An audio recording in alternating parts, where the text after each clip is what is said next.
with Firehouse Education, and you guessed it, we are here with this week's Ask Anissa video column. And this week is a really cool episode because I actually have a guest with me. I'm not on camera by myself, and we are here in Las Vegas at the Experience Trade Show and in the R&R Restoration magazine's booth. And Scott, who is here at the event, decided to come on and be a guest with me and ask me a question for Ask Anissa live on camera. So, Scott, thanks for joining me. Thank you. Tell us where you're from, Scott. I am from Murrieta, or Temecula, California is where our company is located. Awesome, awesome. All right, Scott, what question do you have for me?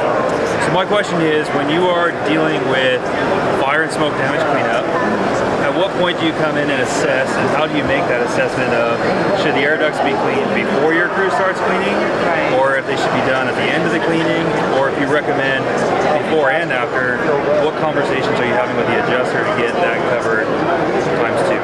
Oh wow, that is an awesome question. So actually, Scott, it can go one of several ways, okay?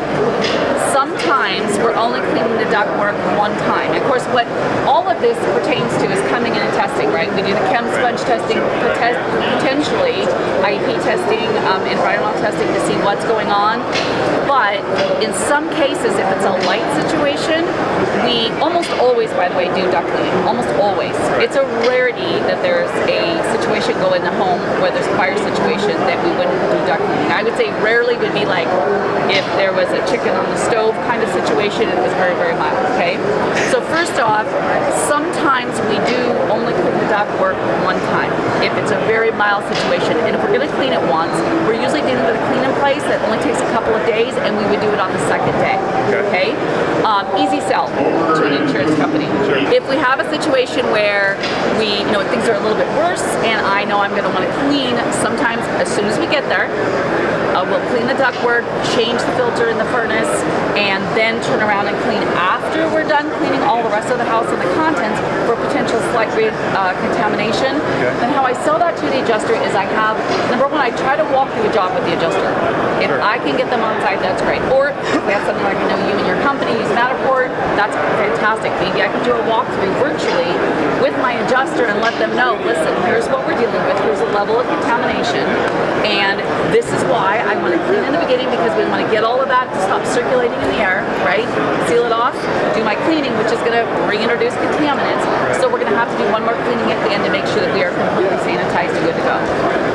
Usually do not have a problem with that whatsoever if you're really clear to explain it. Where you get into a problem is you go do one duct cleaning, clean the house, clean the structure, then you can do a second one, and the adjuster gets a bill for two, and there's been no conversation, right? So, did that answer your questions? I think I got it in there. So basically, something you really want to know is that duct cleaning is, as I said at the beginning, almost always something you're going to do on a fire job. Not every time, like I said, there's a few that you wouldn't, but almost every time. And it's not uncommon to have to clean the duct system twice. But again, it's all about communication, and being able to do a walkthrough with your adjuster is huge. All right? Well, I really want to thank you, Scott, for being brave, being on camera, and being nice to me on camera, by the way. And we're going to give Scott a little reward for coming on camera. He's going to get one of the amazing R&R restoration coffee mugs, with the really cool ones with the little sliding lid. And by the way, this is dishwasher safe, so your wife will be happy to hear that. Nice. Right, thanks, Scott.